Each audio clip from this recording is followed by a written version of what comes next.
Good morning बच्चों। आज की क्लास में हम जावास्क्रिप्ट और उसके कंडीशनल्स के बारे में बात करेंगे। चलिए, सबसे पहले हमारा ये जो बेसिक कोड है इसमें हम अपना स्क्रिप्ट्स का टैग इस्तेमाल करेंगे। तो ये स्टाइल वगैरह का टैग जो है, स्टाइल और टाइटल का, इसकी हमें ज़रूरत नहीं है, हम इसे हटा देते हैं फ़िलहाल। ये स्क्रिप्ट के टैग में आप देखिए हमने यूज़ किया document.write। यहाँ document.write में हमने वैसे हम लिख सकते हैं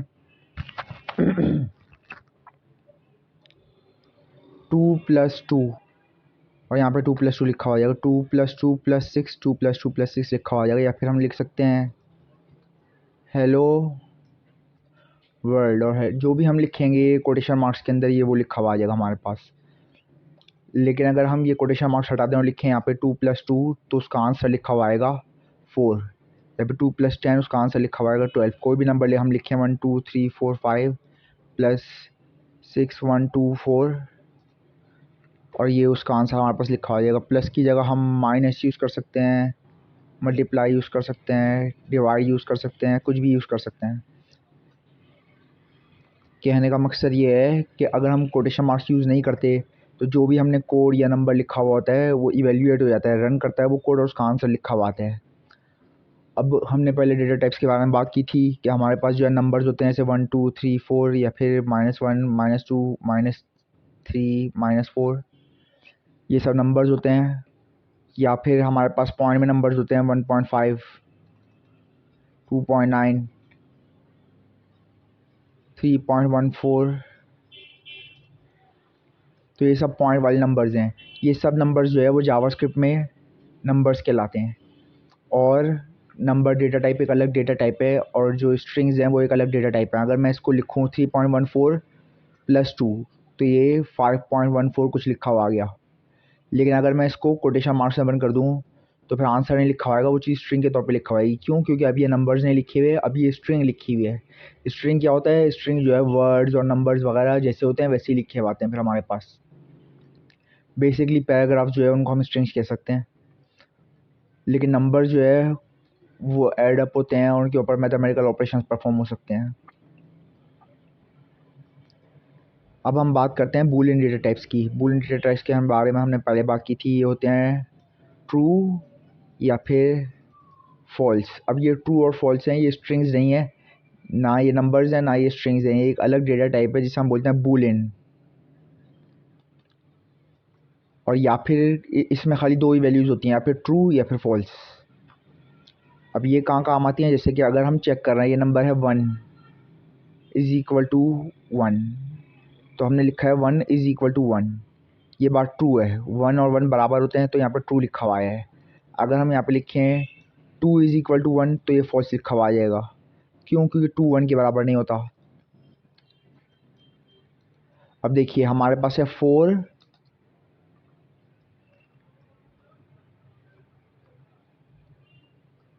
ये रहा 4 मॉड्यूलो 2, तो यहाँ पे 0 लिखा हुआ आ रहा है क्योंकि 4 जो है वो 2 के टेबल में डिवाइड हो जाता है सही से। लेकिन अगर मैं यहाँ पे लिखूँ 3 तो यहाँ पे 1 लिखा हुआ आ रहा है क्योंकि 1 रिमाइंडर है यहाँ पे। अगर मैं यहाँ पे लिखूँ 5 और 5 मॉड्यूलो 5 लिखूँ तो 5 5 के टेबल में आता है, रिमाइंडर नहीं बचता तो वो रह जाएगा। अगर मैं 6 लिखूँ तो 1 रिमाइंडर बच जाएगा, 7 लिखूँ तो 2 रिमाइंडर बच जाएगा, 8 लिखूँ तो 3 रिमाइंडर बच जाएगा, 9 लिखूँ तो 4 रिमाइंडर बच जाएगा और 10 लिखूँ तो 0 रिमाइंडर बच जाएगा। तो ये मॉड्यूलो का ऑपरेशन जो है, ये सिंबल ये हमें रिमाइंडर जो बचा हुआ है वो लिख देता है यहाँ पे। अब यहाँ पे अगर हम ये लिखें कि जैसे 7, तो 7 मॉड्यूलो 2 रिमाइंडर बचा 2, इसे हम बराबर लिखें 2 के तो ये ट्रू आएगा कि 7 को 5 से डिवाइड करें तो रिमाइंडर बचता है 2। अगर हम 3 लिखें तो ये फॉल्स आएगा कि 7 को 5 से रिमाइंडर डिवाइड करें तो रिमाइंडर तो 2 बचता है, 3 तो नहीं बचता ना। तो जो आंसर आएगा इसका वो 3 के बराबर नहीं होगा। तो बूलियंस जो है वो इस टाइप की चीज़ों के लिए काम आते हैं। हम यहाँ पे लिख सकते हैं 3 = 3 और ये ट्रू आएगा। लेकिन अगर 3 = 4 लिखेंगे तो ये फॉल्स आएगा। उसके अलावा हम लिख सकते हैं 1 इज़ लेस देन 5 और ये ट्रू आएगा। 2 इज़ लेस देन 5 भी ट्रू, 3 इज़ लेस देन 5 भी ट्रू, 4 इज़ लेस देन 5 भी ट्रू, 5 इज़ लेस देन 5 जो है वो फॉल्स आएगा। लेकिन 5 इज़ लेस देन और इक्वल टू 5 ट्रू आएगा। तो 1 is less than equal to 5 true, 2 is less than equal to 5 true, 3 is less than equal to 5 true, 4 is less than equal to 5 true, 5 is less than equal to 5 true.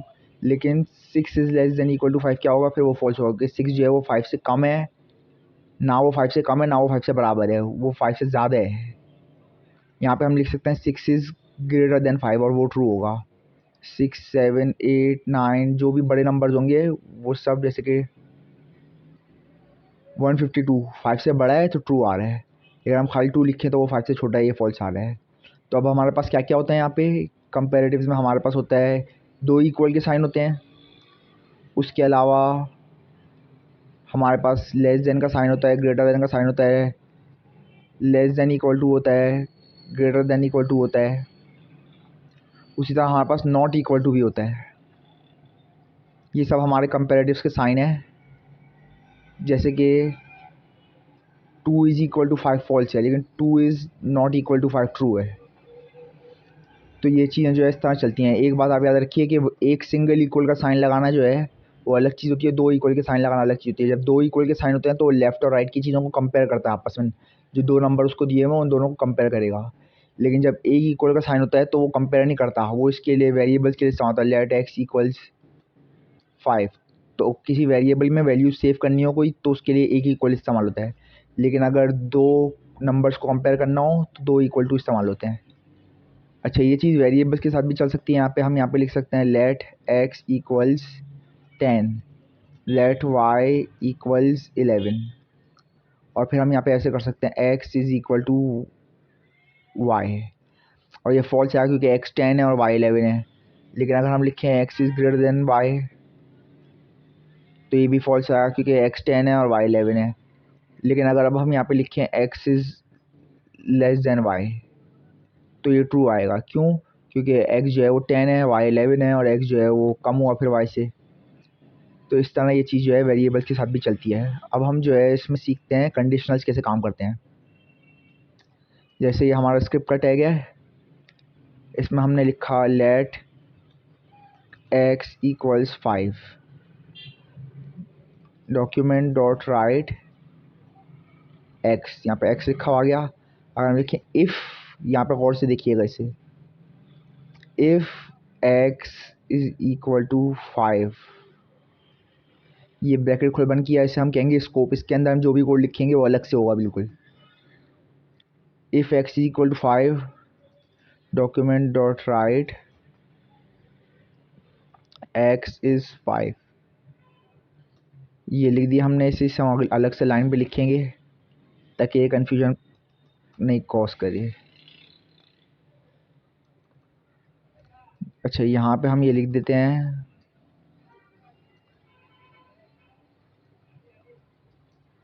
ताकि अलग अलग line पे बना हुआ है। ये आ गया, यहाँ पे हम डॉक्यूमेंट राइट लिखा तो ये ऊपर वाली लाइन पे हमारे पास 5 आ गया लिखा हुआ। और यहाँ पे नीचे हमने if x is equal to 5 किया तो ये नीचे एक्स इज 5 लिखा हुआ आ गया यहाँ पे।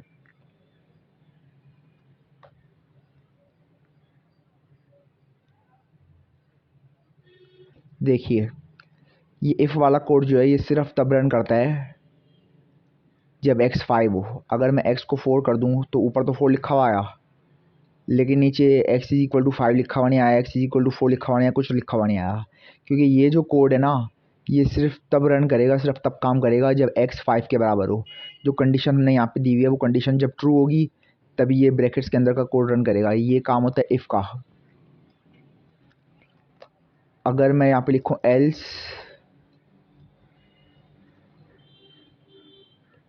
x इज़ नॉट 5, तो अगर ये कोड रन नहीं करेगा ऊपर वाला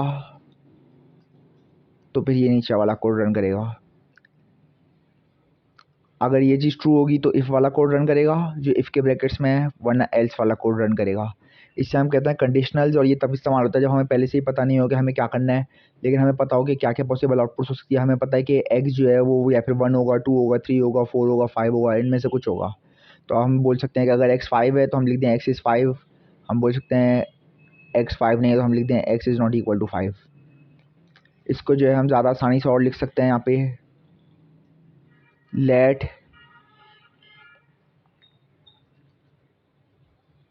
फोरकास्ट इक्वल्स रेन, रेनिंग यानी कि बारिश हो रही है। इफ़ फोरकास्ट इक्वल्स रेनिंग, दो इक्वल आएंगे यहाँ पे, एक नहीं आएगा कभी भी। Raining document dot write don't go outside. अगर बाहर बारिश हो रही है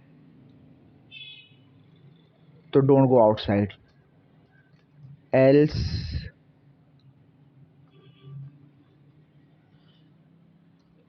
गो आउटसाइड। तो अगर बाहर बारिश हो रही है तो डोंट गो आउटसाइड, और अगर बाहर बारिश नहीं हो रही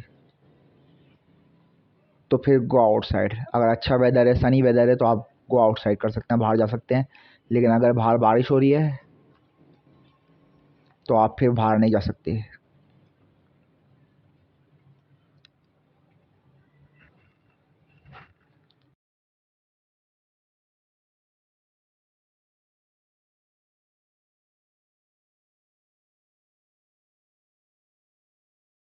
ये दोनों में से एक तो रन करेगा ही करेगा, लेकिन अगर हम एक तीसरी कंडीशन डालें है तो हम एल्स इफ लगा सकते हैं। एल्स इफ के बाद हमेशा ये गोल वाले ब्रैकेट्स आते हैं, फिर कर्ली ब्रैकेट्स आते हैं। हम इन्हें अलग अलग लाइन पे भी लिख सकते हैं, उससे कोई फ़र्क नहीं पड़ता। हम यहाँ पे लिखेंगे एल्स इफ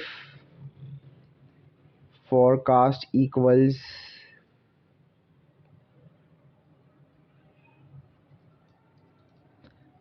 रेनिंग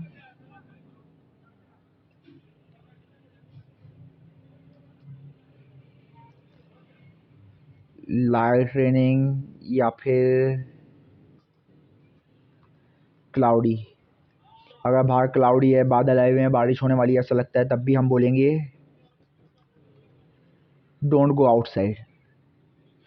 तो अगर बाहर बारिश हो रही है तब भी डोंट गो आउटसाइड, अगर बाहर क्लाउडी है, बादल आए हुए हैं, ऐसा लग रहा है बारिश होगी, तब भी डोंट गो आउटसाइड। लेकिन अगर बाहर सनी है तो आप बाहर जा सकते हैं। अगर बाहर कुछ भी है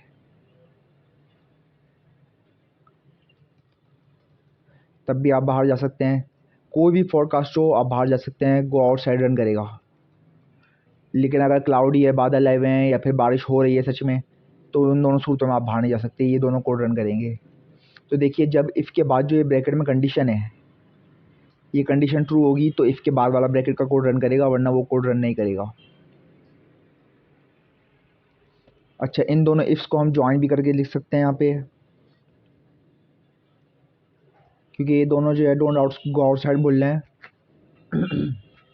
दोनों डोंट गो आउटसाइड बोल रहे हैं, तो आप इन दोनों को यहाँ एक साथ लिख सकते हैं और बीच में लगा दें ये दो पाइप के साइन हैं, ये हमेशा एंटर के बटन के ऊपर होते हैं। शिफ्ट दबा के रखें और एंटर के बटन के ऊपर पाइप का बटन होगा या बैक स्लैश का बटन होगा।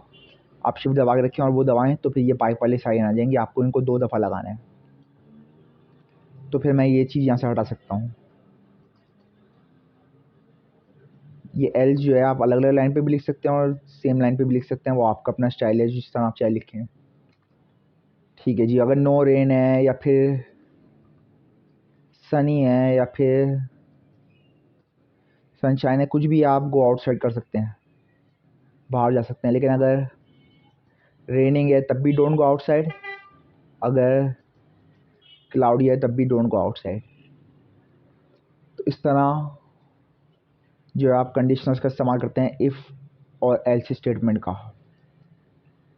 अब मैं जो है आपको एक वो दे रहा हूँ असाइनमेंट, आप वो असाइनमेंट मुझे करके दिखाइए। यहाँ पे हमारे पास वेरिएबल है लेट एक्स इक्वल्स 0। अब यहाँ पे हमारे पास इफ़ है x equals 10, else if x equals 5, else if x is less than 0,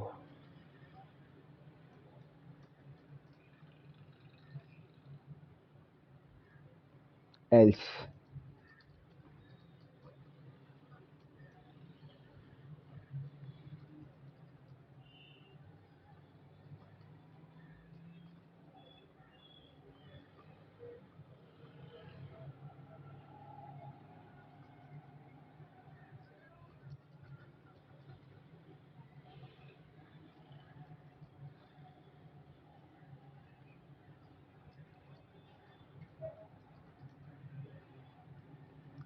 यहाँ पर हमारे पास एक कंडीशनल आपको स्क्रीन पर नज़र आ रहा है।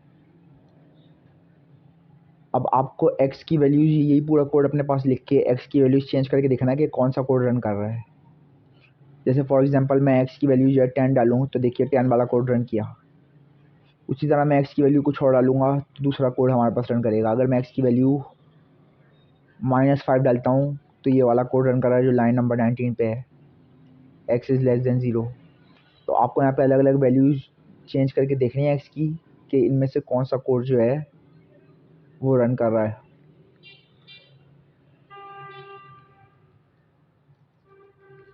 ठीक है जी, शुक्रिया।